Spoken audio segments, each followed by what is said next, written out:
Paulie G. Welcome back to the Paulie G Show, coming to you live from high atop Mount Georgia. How are you today? I hope you are doing really well. Happy Friday to you all. And I want to thank you all for tuning in to this channel periodically. It means a lot to me to have the views here and the subscribers, so thank you very much. And before I get into the guitar talk here, I'll just point out that kind of the purpose of this channel is for me to talk a little bit about the models of the guitars and a little bit of the history. But if you want to learn how to play these things properly, this is not the channel to be tuning into, as you can see by my intros there. I'm just a kind of a novice to maybe basic intermediate level guitar player, always learning. But I love to study with great teachers like my new and good friend Randy at Randy's Rhythm. He's a fantastic fingerstyle teacher. Check out his videos and you will really learn a lot. Plus, he's just a super guy, and I'm really appreciative that I've gotten to know him. And, you know, I gotta say, I'm way overdue for a trip to Texas, and I want to get down there someday and have a plate of barbecue with Randy if that's possible. So I really hope to do that. But check out Randy's Rhythm. It's an awesome channel. You can learn a lot there. So with that, I'm going to talk a little bit about the Les Paul Standard. So this is the crown jewel of my Les Paul collection.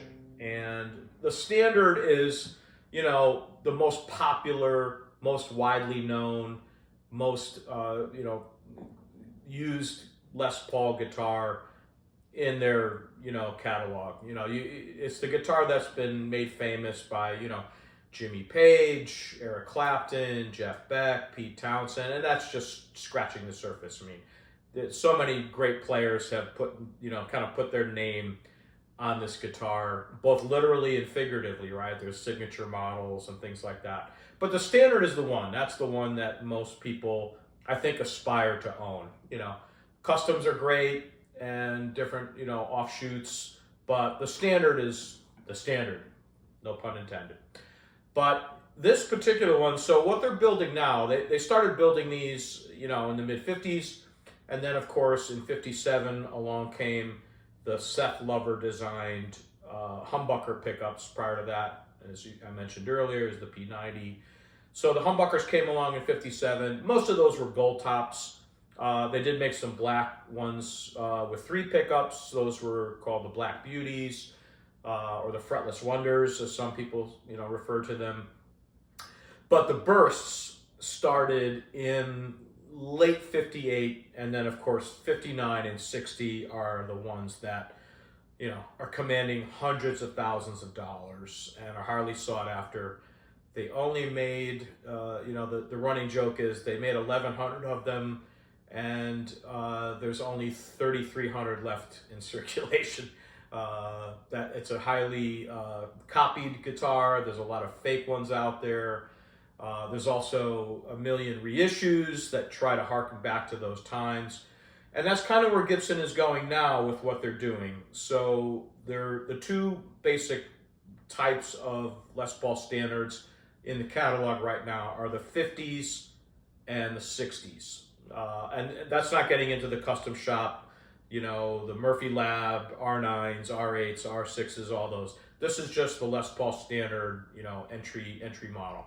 So basically they have 2 series, the 50s and the 60s.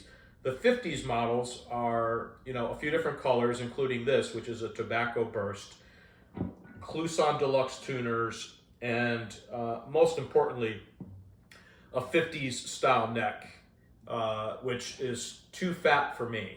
I don't care for those necks. But I happened to be at my Guitar Tech's shop a few weeks back and dropping off an acoustic guitar, totally unrelated to this. And then after we finished that business, he said, "All right, I've got a guitar that you're gonna buy." And I said, "No, I'm not here to buy any more guitars, especially not a Les Paul." But he said, "Well, you're gonna want this one." And he opened the case, and as soon as I saw that it was a tobacco burst and it had the Kluson tuners, I knew it was a 50s version and not the 60s version. And I said, well, I can tell you right now I don't want it because it's the 50s. And he said, well, that's the thing. It's a factory mistake. They put the 60s neck on this 50s body. And well, that was hook and mouth. That was the end of it for me as far as wanting this guitar. It's literally a one of a kind, or very few of a kind. Gibson doesn't make that many mistakes. I don't know how this happened exactly. The neck wound up on the wrong cart, or the body wound up on the wrong cart, but it has all of the appointments of the 50s version, but with the slim 60s neck. So it's literally my sort of dream design Les Paul. The 60s version has some other, alternate colors as well. There are some bursts, T-burst. There's an unburst where you've got some flame happening on the top and not the shadowing on the sides. And then typically Grover tuners. The pickups, I think, are always the same. Right now they're using these burst bucker pickups, which is another reason I fell in love with this guitar. These pickups that they're making now, these burst bucker pickups, in my humble opinion, are the closest thing to the PAF pickups that I think that they've done, in a long time. And I've played guitars with PAF pickups, and I've never played a burst, but I've played those pickups. And I think I was surprised, and I think most people would be surprised to learn that they're a lot brighter than, you might think. I always thought they were going to be kind of warm and fuzzy, and there is an element of that in this neck pickup. But the bridge pickups are really, really bright and almost twangy. And, someone once referred to the PAFs, the neck or the bridge pickup, as a telly pickup on steroids. And I think that's pretty close, because it can get really bright and really twangy when you lay into it. So I just love these pickups so much. And the other thing I loved about this guitar is not all tops that you see, in your shop or online of these, Les Paul standards at this level have this amount of flaminess to the top. This is what I call a 1 in 100 top. For every 100 of these they make, only one of them has this quality level of top. I mean, it's just extraordinary. So, and also the back, strangely enough, is really, really well put together and really, really beautifully book matched. So Gibson is just, they're just on top of their game right now. And I've said it before, and Gibson doesn't pay me. I wish they would, or give me guitars. They don't. I'm saying this is purely my opinion, and feel free to disagree, but I think the bad years that they had, the mid, 2000s up to about 2015, were not the best years for a variety of reasons for them, for quality and design and features. But starting at around 2019, with the new leadership they have, I think they're just doing unbelievable things. And I think, they're really on their A game with building these guitars. I think these Les Pauls that they're making now, they're just as good as the stuff they made in the late 50s, maybe better. I don't know. So, it's really, it's always a subjective thing. But, when I saw this one, I just had to have it. And it's really, literally, if you said to me, Paul, you have a free invitation to go to Gibson, go down to Nashville, go to the factory, and have them, design a Les Paul and build it for you, this would be it. This is the tobacco burst. I'm not a big cherry burst lover. I don't like tritone bursts, things like that, all that much. I always prefer the kind of two-tone tobacco burst on whether it's this guitar or a Strat or what have you. The neck, the weight, it's about 9.5 pounds, so it's not insanely heavy, but it's not, super light either. And these burst bucker pickups, this is it for me. To me, this is like the ultimate Les Paul, and I couldn't be happier with it. So it was a real lucky find, like I said.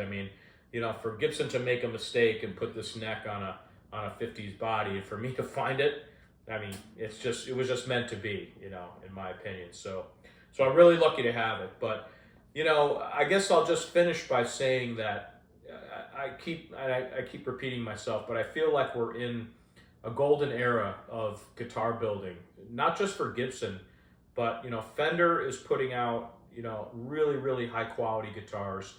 Gretsch, even the imported guitars with Gretsch are just fantastic, as well as the imported stuff coming from, Epiphone and Fender, even the Squier guitars. I don't think it ever before have, low cost, high quality guitars been so available to the players. So, folks that are starting out now and don't want to spend a lot of money, you're really lucky, because I can tell you, when I was a kid growing up, if you didn't have a Fender or a Gibson or maybe a Gretsch, you probably had a piece of junk for the most part, So it's a great time for guitars. It's a great time to buy guitars if you're buying guitars. So this is a definite keeper, and I'm thrilled to have it. I'll just follow up on the Telecaster. The Unicorn Telecaster is complete, but I want to hold that one for next week. So that'll be my next week's video. It came out just fantastic, and I'm really thrilled with it. I can't wait to share it with you. But I wanted to finish up the Les Paul series. There is one other model of pickup that I don't have, so I'm not going to say for sure this is the last Les Paul I'll ever buy. There's a mini humbucker version, which they did in the early 70s. That it's a humbucker, but a narrower pickup, and it's kind of that cross between a P90 and the full-size humbucker. It is a dual coil. It is a humbucking pickup, but I've had my eye on maybe getting one of those, but that's going to have to be next year. I've bought all the guitars I'm going to buy this year, so that's all. Sorry for rambling on so long, and I appreciate you tuning in and watching the channel. And until next time, this is Paulie G reminding you that when it comes to guitars, you only need one more. See you next time.